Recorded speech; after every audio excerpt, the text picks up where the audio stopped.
With Janine Preston of SA Community TV, and I bumped into one of my favorite people that I've known for just so many years.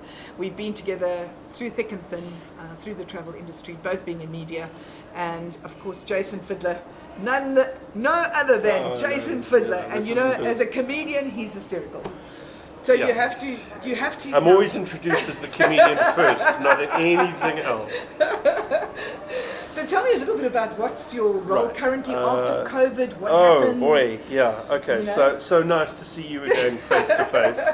I think it literally has been over 2 years since we I know. laid eyes on one It's another. how sad is that? So I established a few years ago pinktravel.com, P-I-N-Q travel.com, with a view of accessing the LGBTQ plus market, the pink travel market. And of course COVID came and the wobbly came through, and of course The wheels fell off and... No, I've managed to keep the wheels on. No, but I mean for travel in for general. travel in general, I mean, yes. we used to say the wheels of the bus keep turning, Sure, but in this case sure. they didn't. Well, I think the desire maintained itself. So, Yeah, so you know, I've maintained relationships with the likes of the International Gay and Lesbian Travel Association, IGLTA. I've remained as chairperson of KwaZulu-Natal Gay and Lesbian Tourism Association. So that relationship helped us tap into travel trade statistics and research that IGLTA was doing globally. And they did two really interesting pieces of research in May of 2020 and May of 2021. So the darkest days, to begin with, of the pandemic, people's sentiment was very negative. And they introduced, they interviewed people through North America, Brazil, Europe, and some of the Middle East. And what was interesting is about 70% of those interviewed said they would travel at the end of that year. They would do whatever they could to travel. So the huge sentiment of desire to travel. To travel, absolutely. And then of that, around 27% were prepared to do a long haul travel, so 6 hours or more to get to their destination. Now to me that's phenomenal value in the industry, that you go, okay, hang on a second, you would think at this point in time when travel is the most dangerous thing you could do, that's what people wanted to do because they saw a path through it. And I think the tourism industry has pretty much seen a path through the worst of the pandemic, and there's been tremendous losses. We've lost good people, we've literally lost them. We've also lost brands, we've lost businesses, we've lost jobs, livelihoods, and yet in spite of that, I think this resilience that comes from being in the tourism industry has kind of helped maintain a semblance of opportunity for us. And that's the same thing for me as Pink Travel. And I also think one of the things that's been so prevalent is how people have looked and have changed the way they think. Yes. So in other words, they could no longer think in terms of we're a hotel on the main street, therefore our traffic is this. They now have to rethink how they do business. Yes. They have to think, okay, you know what, I'm not a hotel anymore. I may be a destination. I may need to collaborate with those around me, and I'm no longer working in isolation.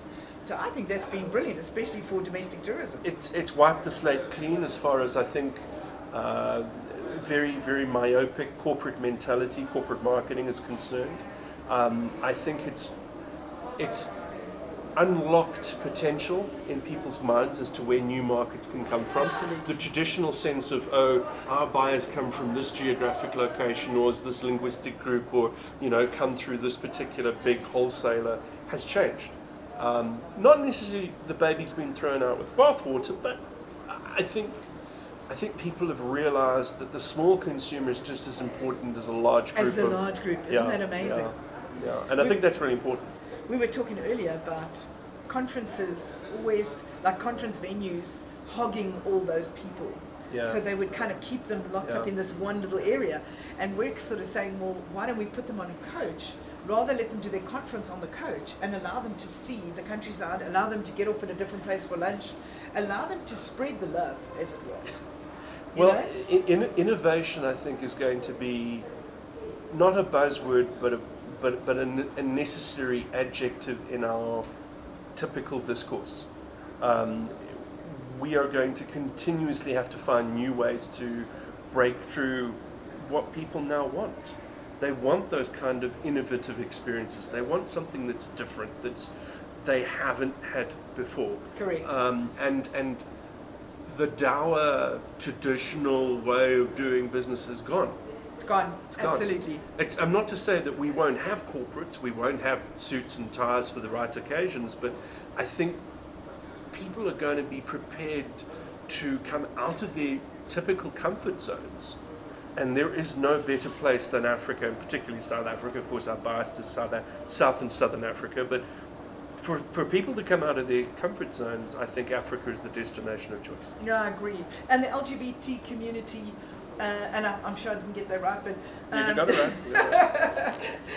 how do you see that market now opening up more? Because people are becoming more and more tolerant and accepting of people. Because I've noticed when I do a hotel booking now, and I ask for a double, they will say, is it for you and a partner? Yes. Would you like 2 beds or 1? Yes. And they don't question that, they don't ask who my partner is. Yeah. And I think that's something we've developed. It hasn't been always around. Yeah, and look, I think little things like that, and the little things perhaps to us, because it's just a checkbox on a check-in point of view, but it is huge to an individual or a couple who come from a background where they come from discrimination, where they can't Absolutely. be free to what they want to be. So having said that, what we are seeing globally is more and more people are saying, okay, I'm not as straight as people would like me to be. I'm me. Okay, it's not a movement of ideologies or placards or protest is a huge component, but I think people are just saying, I want to be authentic. So if we talk about authenticity in terms of experience, the service levels have to meet that. I think it also drives that innovation. I want an authentic experience. Great. Well, then we've got to create that authentic experience. Absolutely. We've got to maintain that authentic experience. You have to train your staff to maintain that authentic experience, so that when you have a same-sex couple or a transgendered person or whatever, okay, whomever, coming from whatever background, they will feel welcome and inclusive. Our organisation some years ago stopped referring to promoting KwaZulu-Natal as a gay-friendly tourism destination. The gay-friendly part. Excludes them. Well, no, it was terminology that had become redundant. We evolved into welcoming and inclusive, and I think that's the key for product going forward, because it's not just going to benefit the LGBTQ market. It's going to benefit an aged and disabled. Halal travel. One of my favorite comparisons is halal travel. Yeah. So if we take the big three, halal, disabled, and LGBTQ, as formerly niche markets, these are now just important consumer groups that Absolutely. you really need to make sure that you can speak to. Correct. Or that you have a preference for, that you want to be able to serve halal cuisine, meet the needs of that particular traveler, or have necessarily product offerings or experiences that would speak to an LGBTQ person, or more importantly, from a disabled point of view, facilities that are welcoming and inclusive. In fact, one of the things I remember from years ago, talking about KwaZulu-Natal tourism, the Royal Hotel used to have a floor if you were a woman traveling on your own. And it allowed us to stay safely. I did not know that. Yes, and it allowed us to feel safe without worrying that we would be pestered by somebody from the bar. Sort of, they see you eating alone, and then they kind of come either try to enter your room or they phone you from downstairs. Sure. They actually had a guard on that floor. Wow. And when you traveled alone and you ate on your own and you went out, that guard came with you. Not like you didn't notice him. A bit of a chaperone. Yes, Yeah. and he just followed you, made sure you were at your room safe. Okay. And I never worried about being harassed because I was traveling on my own. Well, that was quite innovative for its time. And it was, and I'm talking probably 1992. Sure. Early 90s, so it wasn't anywhere close to even the 2000s. Past the verklempt and into the new. But very much the inclusive travel. Yeah, There's yeah. a lady traveling on her own. Let's unobtrusively take Yes, care of her yeah. without it sort of becoming Well, a big thing. we want our guests to feel safe. We want Correct. our guests to feel And we great. don't want them to be Yeah. noticed that they're different. Sure. So where do you see the way forward for the LGBT community? Do you see us it becoming an all Africa travel inclusive thing, or is Africa still making its way there? Africa has a long way to go.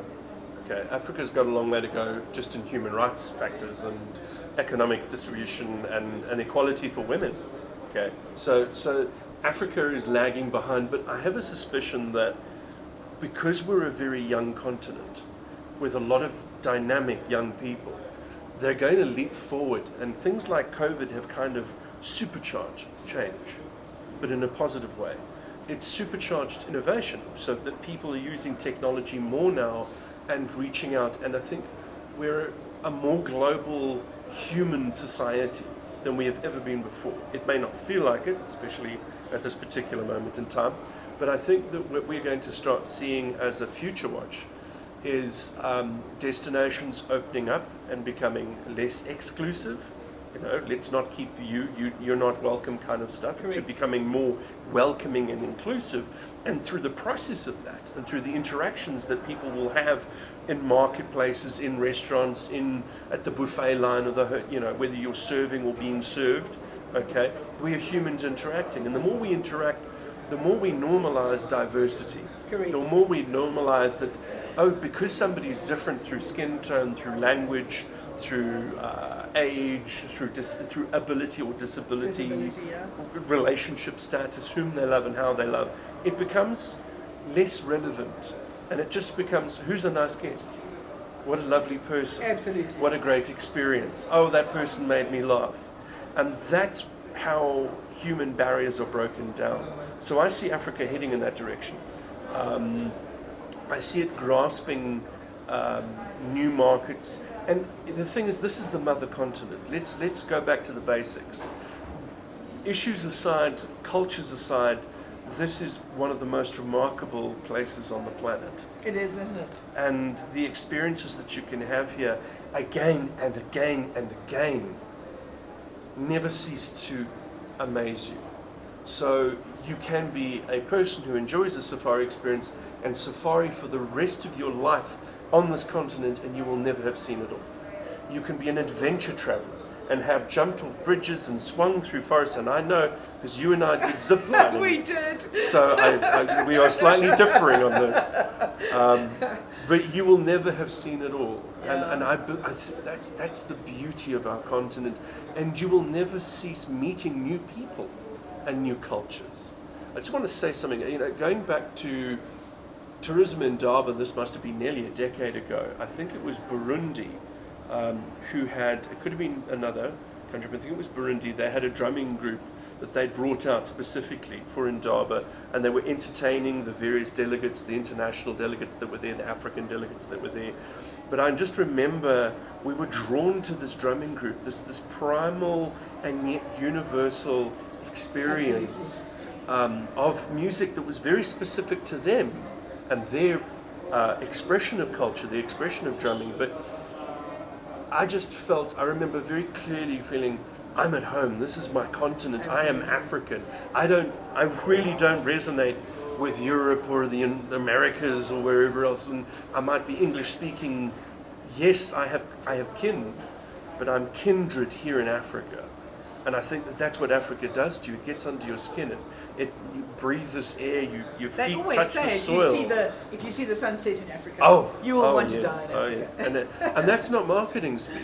That's experiences that we have. Yeah. And I've been to Europe. I've been to Southeast Asia. So I've had a little bit of a difference. And there's just nothing like the African continent. So from an experiential point of view, it's great. I think from an LGBTQ point of view, it's a new market that is going to bring money into this continent, which is absolutely necessary. And of course, we're here at Meetings Africa, so part of our focus is about groups of people coming together and, rather having a stuffy meeting in the typical boardroom of a European capital, they let themselves loose, and we are innovative enough to give them an experience they will never forget. And I honestly think that that's what we're looking forward to, generally speaking, here.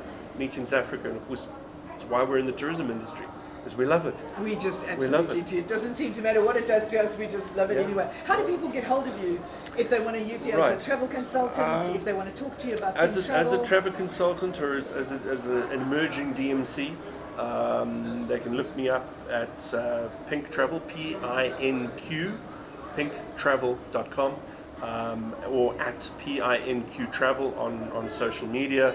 And my name, Jason J.L. Fiddler, Jason John Louis, Jason J.L. Fiddler. That's like Fiddler on the Roof, FIDDLER.com. But believe you me, once you start looking for me online, you'll find me. You'll definitely You'll find find him. Janine, thank you very much. This has been a wonderful opportunity to Oh no, talk it's to you always again. just such a pleasure. I'm so glad I caught up with you and I Yeah. stayed long enough to see you.